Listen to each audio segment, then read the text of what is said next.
often tried to think what it might be like to have never farted.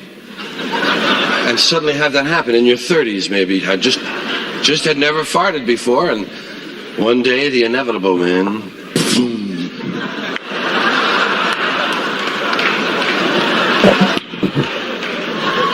Air is coming out of me. I don't want to be a balloon. Man, if it happened to me, I'd probably use it to try to get out of work, you know? Wouldn't you? Yeah, that's right, boss. I won't be in today. Well, air is coming out of my ass. That's right. No, air, not hair, air. Air. That's right.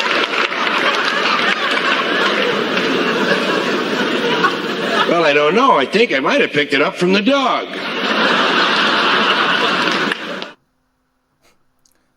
Welcome back to my table, folks. So, he's one of my favorite comedians, by the way. Wish he was still around. There's some more information that a lot of people just glance over. So, by all means, let's get into it a little bit.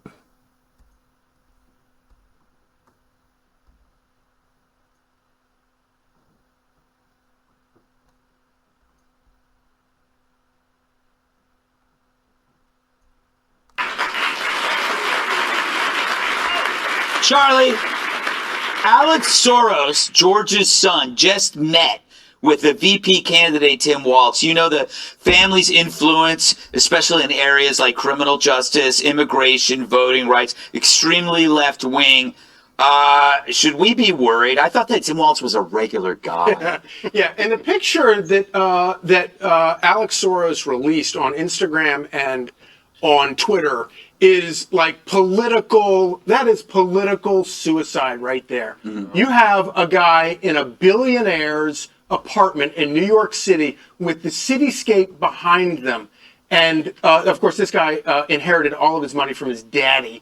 Mm-hmm. And what I think is so interesting about this picture is the campaign didn't release this. Mm-hmm. It was Alex Soros who released this picture. And the reason that he released the picture is because he not only did Tim Walz come to his apartment to sell his soul, he wants the world to know that he owns his soul. That's what that picture, and I guarantee you that Kamala Harris campaign, when they saw that picture on the internet, they freaked out. But there's nothing they could do because they got bought by this guy. Wow. I'm going to play, Dr. Drew, I'm going to play you a clip of Soros.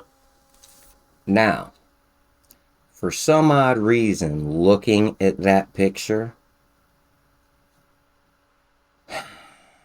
Mr. Waltz probably didn't realize that he was being recorded or whatever until that moment. 'Cause he wasn't smiling in the picture like Soros was. And when he realized what was gonna come from this, I still guarantee you he took the money. It's already too late.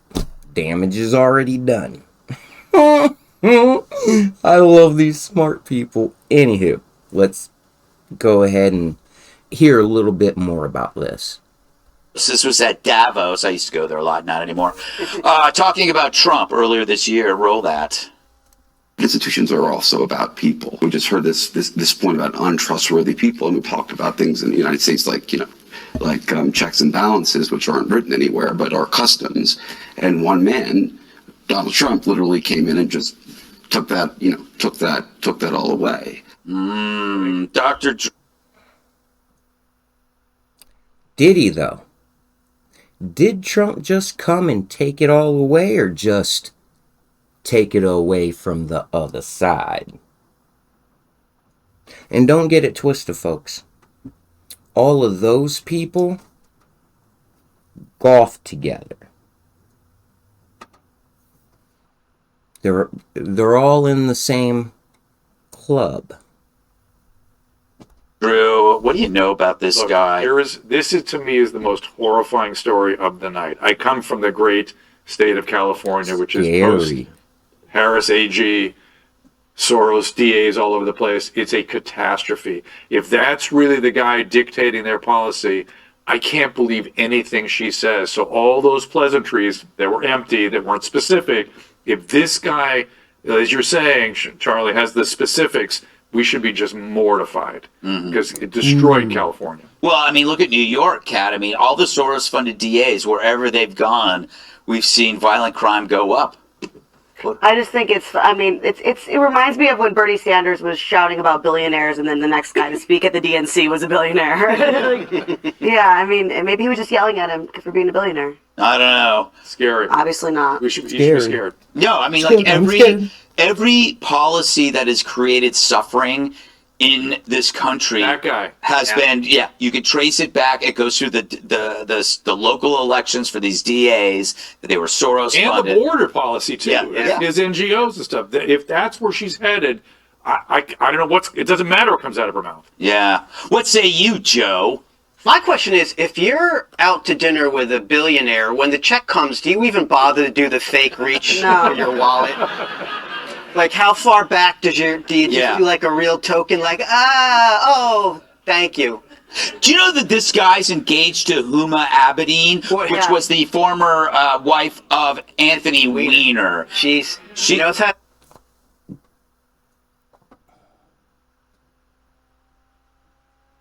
I just learned that. So, if you don't know about that, Hillary Clinton's do Anthony Weiner with shooting pictures to young kids, by all means, you can try to learn instead of whatever. But I find that very interesting. Anywho, so I did a video before talking about things like this. This is just the other side, bringing it out against the dems. You know, nobody so far that I've seen outed the Democrats for being bought and paid for tools like they have the Republicans. And I gotta tell you, it's on both sides. So let's go ahead and take a look-see here.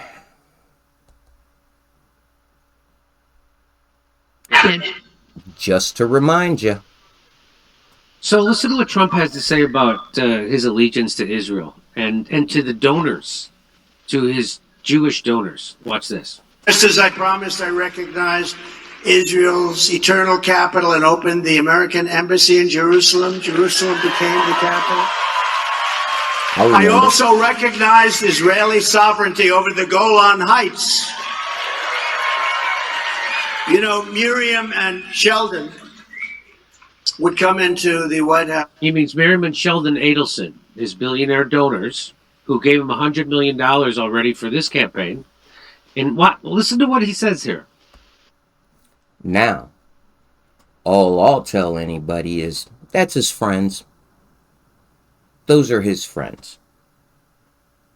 They golf at the same golf courses, most of which Trump owns. So, he's part of the bird, body of the bird. Not just a left wing, not just a right wing. Listen to what he reveals.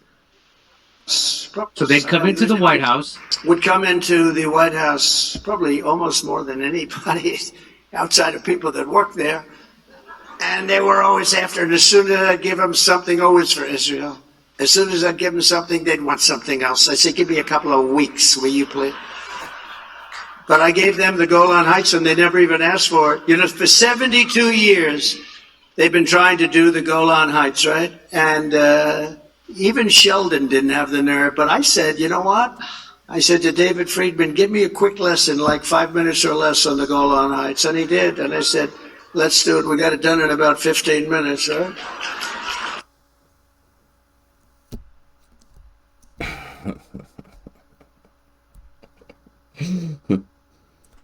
5-minute conversation with somebody about conquering land, let's say.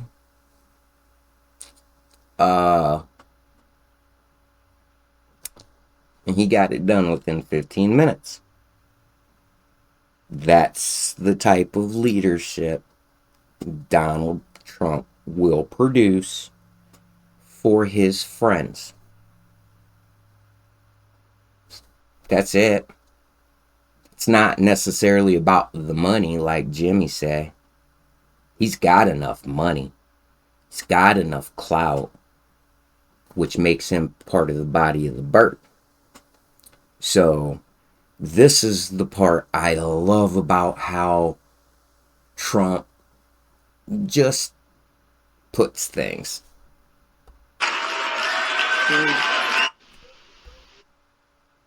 Did you hear him? He says, boom.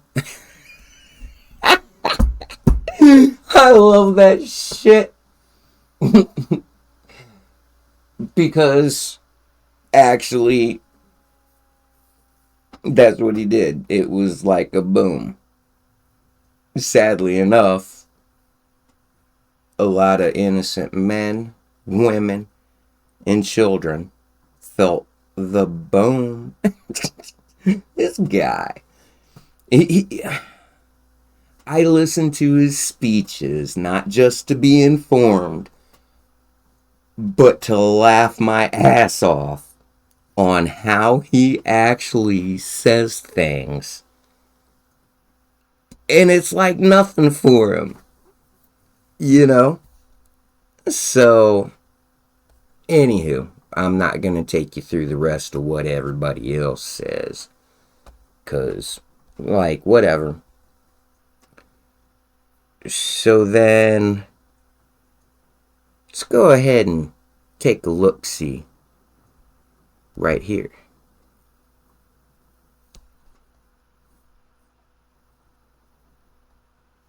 Because here's what I was thinking about J.D. Vance. This is the Teamsters president. This is what he had to say about J.D. Vance.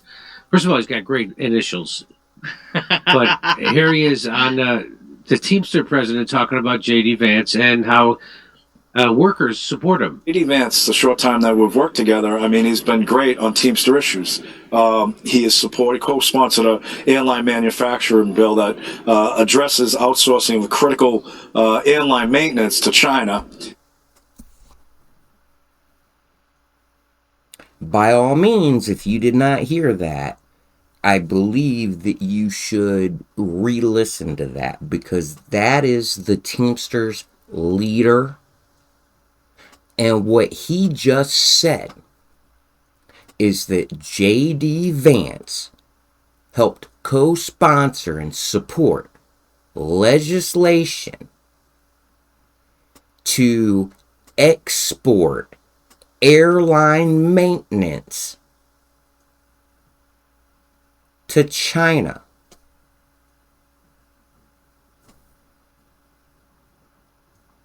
He literally didn't know that if you have a thought in your brain, if you can logically think about things,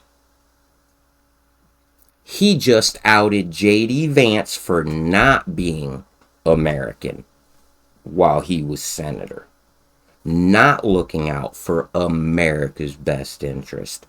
Now, the irony to this is a union representative, which is supposed to be for the workers, right?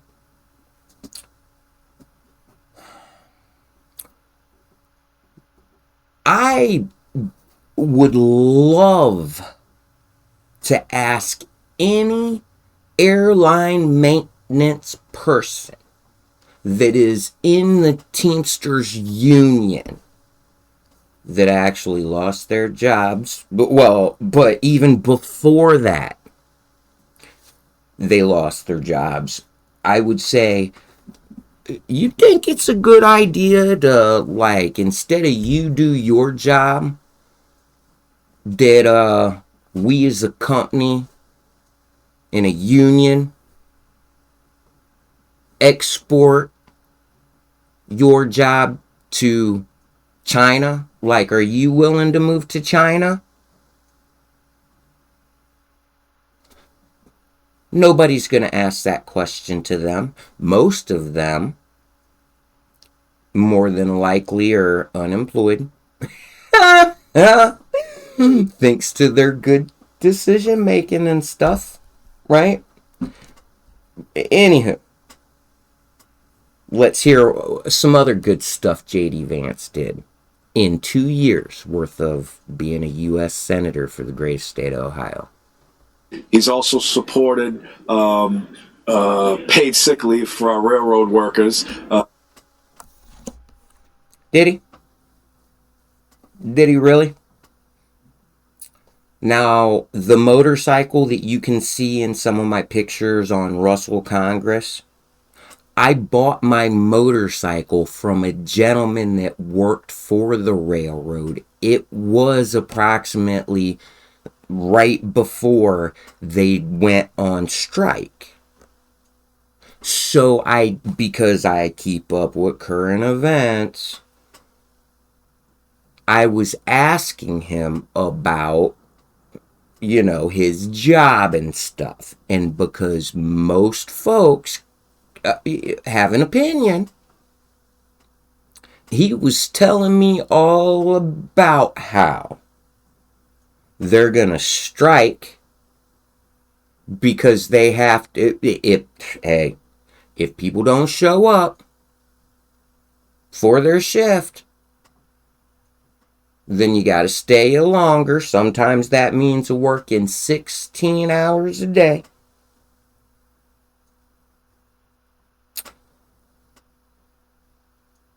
It wasn't necessarily about their sick pay. But I know folks that he hung out with at work, let's say, and their concerns was the fact that they can't use their sick days or they'll get wrote up and fired. Right? It's not the number of sick days because most of them earned a lot of days off. They just can't use their days off because the business, company, whatever, union, says that it's okay for the company to fire them if the company doesn't approve their days off. And the company can approve their days off because the company is short-staffed. That's the way every business is for the most part. So, gotta love this leader of a union. At least he's out in it. He's transparent to me because I can logically think in my brain. If you remember that situation a couple of years ago, when they weren't getting sick time, he stepped right up. He's also been very vocal and supportive of holding employers accountable who try and skirt their obligation under an independent contractor model known as DSP. So now, what I did was my due diligence. I'm like, what's DSP? What's that mean in business? Let's take a look-see. So,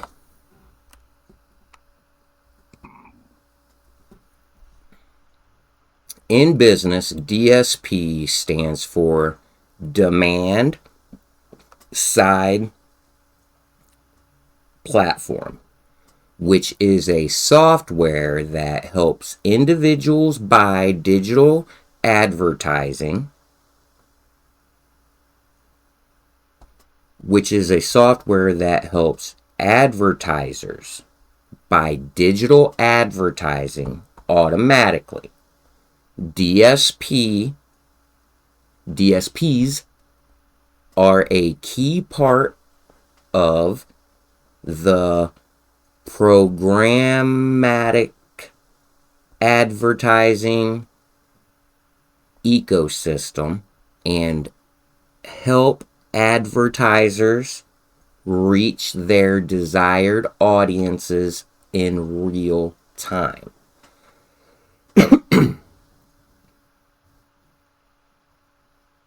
Which is part of the reason why when you go to buy something or talk about wanting to buy something, the next time you look at your phone, that thing pretty much comes up now. And private businesses didn't want that to happen. So he helped sponsor a bill that more than likely will get passed. If it hasn't already, it will get passed come December 20th. I understand a lot of folks don't understand that, but you understand when you be talking to your friend about something or whatever, next thing you know, you start seeing ads for it. And there's a reason why he sponsored that bill, and it is because of his donors and the people he met in Yale and worked with, his business stuff, because it's gonna end up, because it'd make him money. Which is what JD Vance did. Now, by all means, don't take my word for it. But we can hear other people talk about this thing. So let's keep pushing.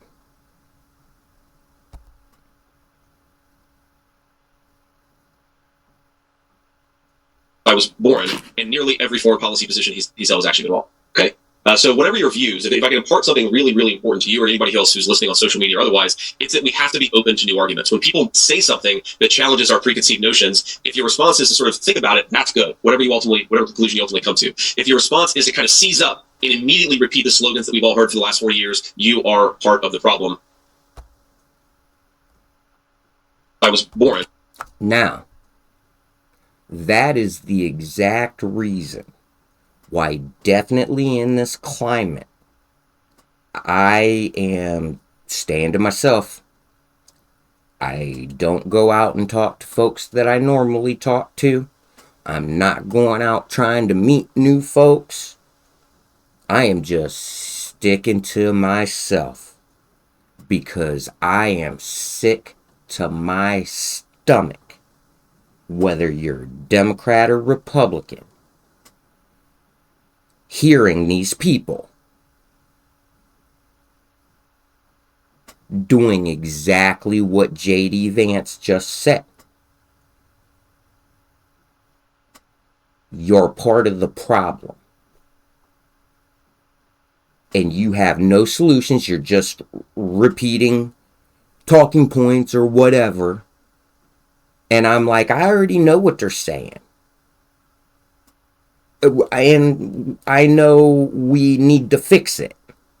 You got any ideas on how? Because I do. I stopped voting for Democrats and Republicans because I knew that they are lying to me. Years ago.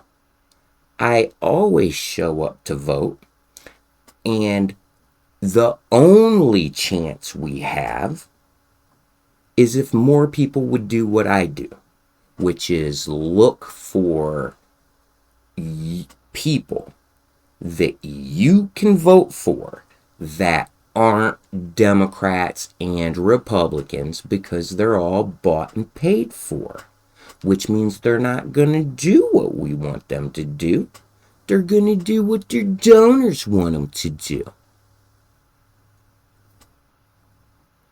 Now, every time they already know. Democrats and Republicans, they already know they lost my vote because I've been doing this for so long. Now, does one person who follows this thing matter to them? No. But if we collectively come together and we decide to do that, if your only two choices is a Democrat or Republican, don't vote for them.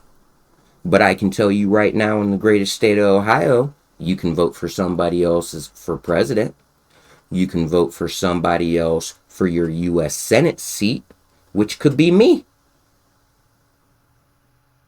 I spent my time and money learning and working so I could pay for it, right?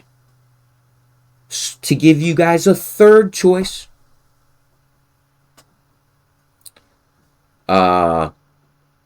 And then you have a third choice for the House seat, U.S. House seat,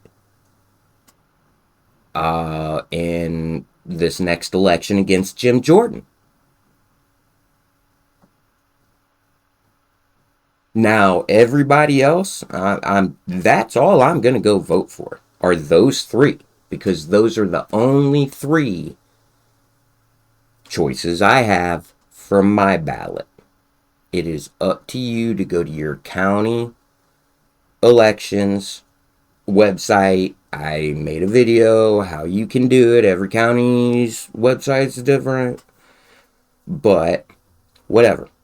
Or you just keep on doing what you're gonna do. But I know for a fact I don't give a rat's ass. If you don't help me get up there and get that job to actually fight for you, to help teach you about what is going on, how our government is being run, actually, honestly, and having logical solutions that I'm gonna fight for to the top of my lungs. I'm gonna definitely out all the Democrats and Republicans. The ones that are bad, the ones that don't want to sign on to my legislation that I wrote, that you guys, I talked to you guys about, and it pretty much seems like you guys want those things. You could go to Russell Congress, look for United States Compact. Those 5 things is my platform. Then I don't care what your problem is. I'm going to keep my nose down, my mouth shut, and I'm going to try to get the job I am qualified for, and I'm going to do the best job at it. And I don't care what your problems, personal problems, what your life problems are, what your family problems are. I'm going to just, hey, that ain't my problem. That ain't my problem at all. If it's at work, I'm going to be like, that's not work related. Let's stay on work topics. Because the one thing I know I'm great at is being able to do my job to the best of my ability. Fortunately enough, through my life, even through the abuse that I've taken, I'm good at it. Why? Because I'm willing to listen, learn, and apply different things that I've learned so that way I'm good at my job. So, to each their own on that. But, oh, I already played this one. Let's keep it pushing. This is how I know JD Vance is bought and paid for. He's going to do the same thing his donors do, just like Trump does, because his donors are Trump's donors too.